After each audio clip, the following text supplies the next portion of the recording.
Hello students, आज आप देख रहे होंगे कि मेरे पास हनी, शहद है, इंक है और ये वाटर बीकर में भरे हुए हैं। और देखिए मेरे पे काफ़ी इंसेंस स्टिक है, मीन्स अगरबत्ती है, मैच बॉक्स है।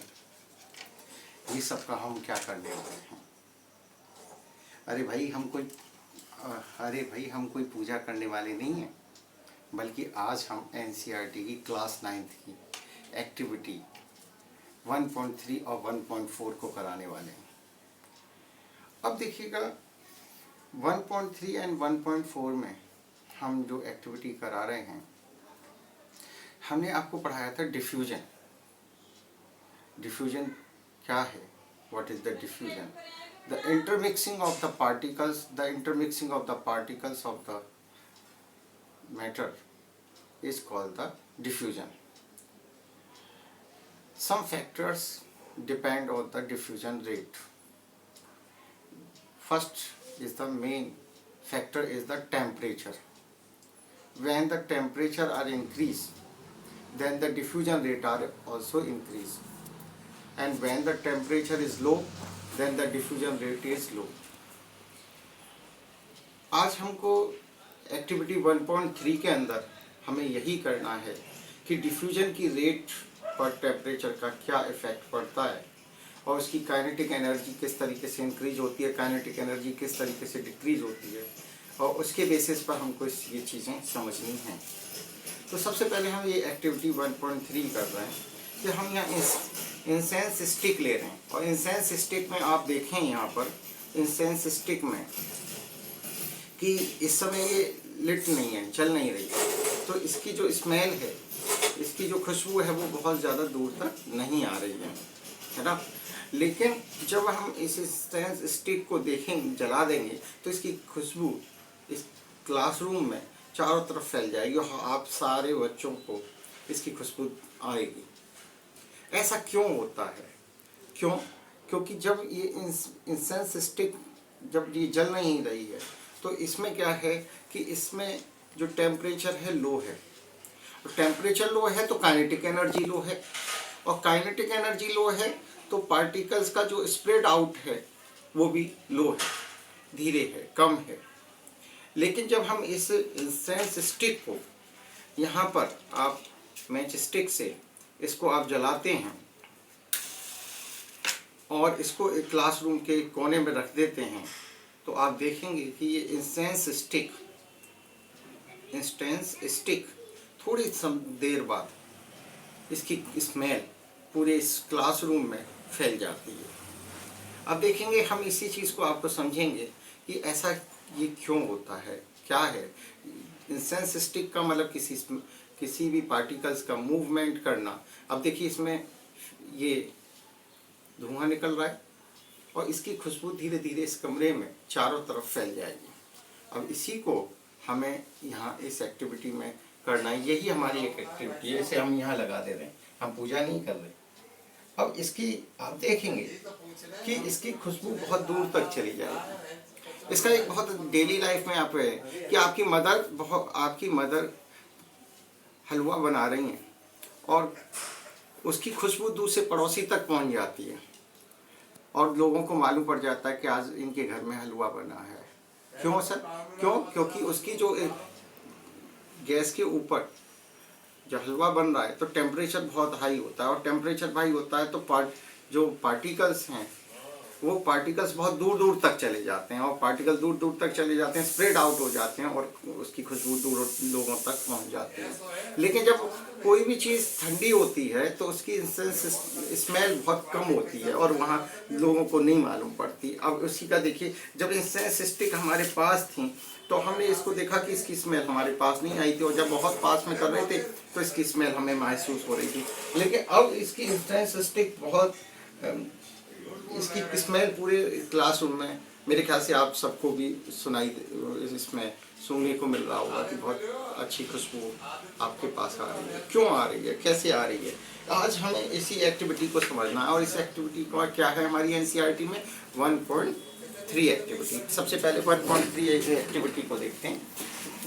जो एक्टिविटी हमने आपको किया कि एक्टिविटी 1.3 है to demonstrate the particles of the matter are continuously moving. इसमें इस एक्टिविटी में हमें क्या करना है कि जो मैटर के पार्टिकल्स हैं वो कंटिन्यूसली मूविंग करते हैं। इसमें हमने क्या किया कि एक हमने अंटिल इंस्टेंस स्टिक ली। अंटिल इंस्टेंस स्टिक का मतलब हमने अंटिल, ये जब तक ये जली नहीं है ना।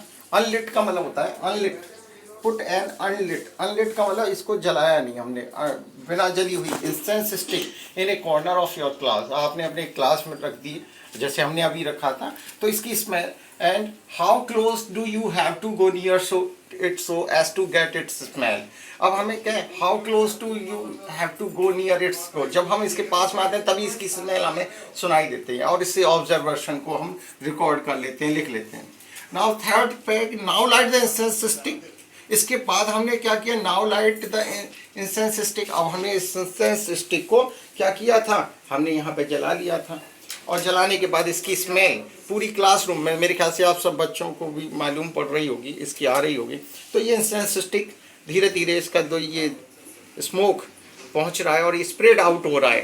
क्यों स्प्रेड आउट हो रहा है, क्योंकि काइनेटिक एनर्जी ज़्यादा हो रही है और काइनेटिक एनर्जी ज़्यादा होने के कारण से काइनेटिक का मूवमेंट ज़्यादा हो रहा है, स्प्रेड आउट हो रहा है, डिफ्यूजन प्रोसेस ज़्यादा हो रही है और रेट ऑफ डिफ्यूजन इंक्रीज हो रही है। इसका मतलब रेट ऑफ डिफ्यूजन कब इंक्रीज होती है, जब टेम्परेचर इंक्रीज होता है। और इस ऑब्जर्वेशन को भी हमने देखा। तो जब हमने इंसेंस स्टिक को लिट नहीं किया था तब हमने उसका रिकॉर्ड किया था, और जब हमने लिट कर दिया उसके बाद हमने उसके रिकॉर्ड को देखा। तो ये इंसेंस स्टिक का है। क्या ऑब्जर्वेशन हमने पाया, जो मैंने जस्ट अभी आपको डिस्कस किया वही है कि जब when the incense stick is unlit, जब इंसेंस स्टिक लिट नहीं थी, अनलिट थी, मीन्स जलाई नहीं थी, तो टेम्परेचर इज लो, उसका टेम्परेचर लो था, जिसके कारण से उसके kinetic energy of the particles, उसके जो काइनेटिक एनर्जी पार्टिकल्स के थे वो भी बहुत ज़्यादा लो थे। तो when the incense stick is unlit, the temperature is low and the kinetic energy of the particle of incense stick also low. So they do not mix with the particles of air rapidly. इस कारण से उसके जो particles हैं वो ज़्यादा तेजी से movement नहीं किए थे। इसके बाद that is why we have to go near the incense stick to get its smell. जब हम इसके पास जाते हैं तभी स्मेल आती है, लेकिन दूर होने पर इसकी स्मेल नहीं आती। क्यों? क्योंकि हमने इसको जलाया नहीं, इसका टेम्परेचर इंक्रीज नहीं हुआ। टेम्परेचर इंक्रीज नहीं हुआ तो काइनेटिक एनर्जी इंक्रीज नहीं हुई। काइनेटिक एनर्जी इंक्रीज नहीं हुई तो एयर के पार्टिकल्स के बीच में वो मिक्स नहीं हुए और जिसके कारण से वो स्प्रेड आउट नहीं हुआ। लेकिन जब when the incense stick is lit, लेकिन जब हमने इंसेंस स्टिक को लिट किया तो टेम्परेचर राइजेस, उसका टेम्परेचर इंक्रीज हो गया, राइज हो गया, and the kinetic energy of incense particles also increases. इस कारण से उसके पार्टिकल्स की काइनेटिक एनर्जी भी इंक्रीज हो गया, and the particles of the incense now move rapidly, और वो तेजी के साथ मूवमेंट किया उन्होंने और उसके अंदर फैल गए। And so why we get the smell of incense even when we are sitting at a distance। हम बहुत दूर में भी बैठे हों तो हमें उस इसमें इंसेंस स्टिक की स्मेल हमारे पास तक पहुंच जाती है। क्यों? क्योंकि काइनेटिक एनर्जी इंक्रीज होती है। काइनेटिक एनर्जी क्यों इंक्रीज हुई? टेम्परेचर इंक्रीज होने के कारण से। अब इस एक्टिविटी से हमें रिजल्ट क्या मिला? क्या मिला? The particle of matter are continuously moving, the particles of matter are continuously moving, लगातार कंटिन्यूस होते हैं, टेम्परेचर इंक्रीज होता है और काइनेटिक एनर्जी इंक्रीज होती है। So they can move the even faster. Okay, अब एबीसी में अभी हम एक्टिविटी 1.4 शुरू करेंगे। एक्टिविटी 1.4 को स्टार्ट करेंगे। अब इसी को हमें आपको बताना है, जैसे है ना, इस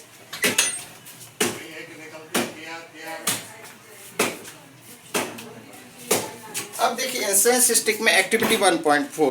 अब यहाँ पे आप आइए 1.4 एक्टिविटी में आपको यहाँ पर देखना है। ये मेरे पास हनी है, मेरे पास ये इंक है और यहाँ पे ये 2 वाटर ग्लास में। अब हमें इसमें ये करना है कि एक्टिविटी 1.4 बता रहा हूँ कि आप इसमें हनी की एक ड्रॉप्स डालेंगे, इंक की एक ड्रॉप्स डालेंगे, तो इसमें वो स्प्रेड आउट कैसे हो रहा है, डिफ्यूजन प्रोसेस किस तरीके से हो रही है, ये चीज़ हमें इसके अंदर समझना है। अब देखिए इसमें मैंने इंसेंस स्टिक है, मैंने ये हनी पहले ही निकाल लिया है और इसकी एक ड्रॉप में हनी को देखूंगा और इससे बड़े ध्यान से देखिएगा, इसके अंदर स्प्रेड आउट होगा यहाँ पर, इसमें आपको समझना है। देखिए, और इसको मैं इसको डिस्टर्ब नहीं करूँगा, है ना, हिलाऊंगा नहीं, मिलाऊंगा नहीं, इसमें आपको ये देखना है कि किस तरीके से इसके अंदर, ये देखिए ये मैंने एक ड्रॉप इसके अंदर मिक्स किया। तो इसके अंदर जब मैं इसकी, बड़े ध्यान से समझिएगा, जब मैं इसके अंदर एक ड्रॉप डाल रहा हूँ तो देखिए किस तरीके से इसके अंदर डिफ्यूजन प्रोसेस हो रही है, इसको समझना है। अब ये धीरे धीरे मैं यहाँ रख दे रहा हूँ और ये हनी नीचे की तरफ बैठ गया, क्योंकि हनी की डेंसिटी ज़्यादा होती है कंपैरिजन ऑफ वाटर के। ठीक है, अब इसके बाद एक दूसरे में हम क्या करेंगे, इस आपका क्या कहते हैं, इंक ले लेंगे और इंक की एक ड्रॉप इसके अंदर डालेंगे और फिर दोनों का डिफ्यूजन प्रोसेस को आप यहाँ समझेंगे। देखिए बड़े ध्यान से यहाँ पे देखेंगे। अब देखिए ये आपने यहाँ देख रहे हैं, इस लेयर पे आप यहाँ देखिए, देख रहे हैं। अब यहाँ पर क्या करेंगे कि आप ये धीरे धीरे इसके अंदर यहाँ पर मिक्स होगा, एक ड्रॉप और डाल रहे हैं हम। अब यहाँ पर अब इसके स्प्रेड आउट को हमें यहाँ देखना है, डिफ्यूजन की रेट को हमें समझना है। तो इसके बाद ऑब्जर्वेशन हम तब देखेंगे, पहले इसे हम आपको समझा दे रहे हैं दोनों को, क्योंकि हमें थोड़ी देर इसको खुला छोड़ना है। और इसके बाद आप इस चीज़ को यहाँ पर ऐसे समझ सकते हैं। देखिए आप ये जिसमें आपने इंक डाला है, इंक डाला है वो ये है, और इसमें आपने हनी डाला है, इस वाले में आपने हनी डाला है और इसमें आपने इंक डाला है। तो ये धीरे धीरे जो स्प्रेड आउट हो रहा है, डिफ्यूजन प्रोसेस हो रही है, उसकी रेट को आपको यहाँ देखना है ना। तो इस चीज़ को अभी हम समझेंगे, तब तक मैं इसको आपको एक्सप्लेन करता हूँ कि एक्टिविटी 1.4 में हमको क्या देखना है कि to demonstrate the rate of intermixing depend upon the force of attraction between the particles of matter. कि हमको क्या शो करना है कि जो पार्टिकल्स के मैटर के पार्टिकल्स के बीच में जो फोर्स ऑफ अट्रैक्शन है, उसके कारण से इंटरमिक्सिंग पर क्या असर पड़ता है। तो उसको डेमोन्स्ट्रेट करना है कि rate of intermixing means diffusion की रेट किस तरीके से अट्रैक्शन ऑफ फोर्स पर भी डिपेंड करती है।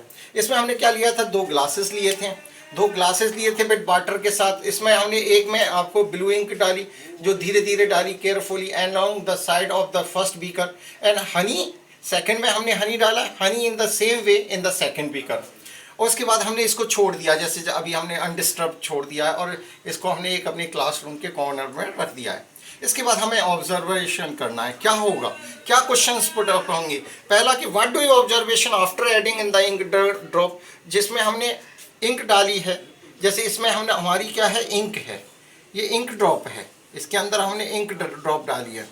और दूसरा ये क्या है, ये हमारा हनी है, तो इसके अंदर हमने क्या किया कि हनी ड्रॉप है हमारी, ठीक है, हनी ड्रॉप। अब हनी ड्रॉप्स को आप इसके अंदर देखेंगे, है ना, हनी ड्रॉप को।